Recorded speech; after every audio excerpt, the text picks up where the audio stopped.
Welcome to the CrispMetrics. In this video we will see how positive and negative signs of derivative will affect the weights with optimizer internally. In previous video we already discussed that we have to change weights and biases in backpropagation to reduce loss.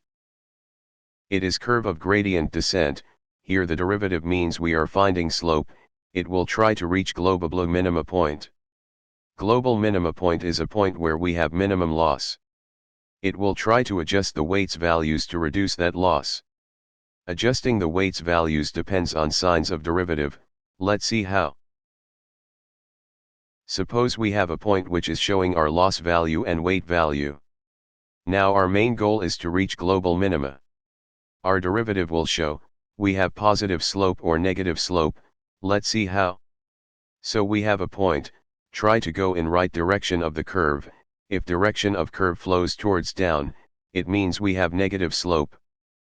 Now for positive slope, suppose we have a point on right side, so try to move again toward right direction of curve, so this time curve is going in upward direction, it means we have positive slope.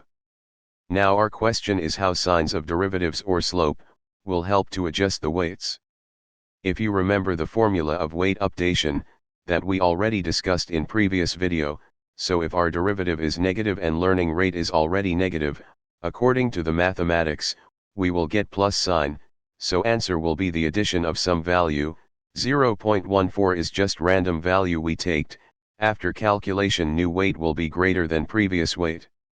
So we have to do this again and again, until we reach the global minima.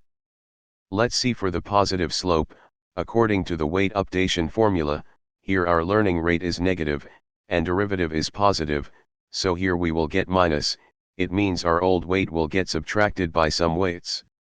So new weight will be smaller than our old weight, the graphs are showing same thing. Now the main question is, how to calculate derivatives? The answer is chain rule. We will calculate derivative in next video. Subscribe for more videos.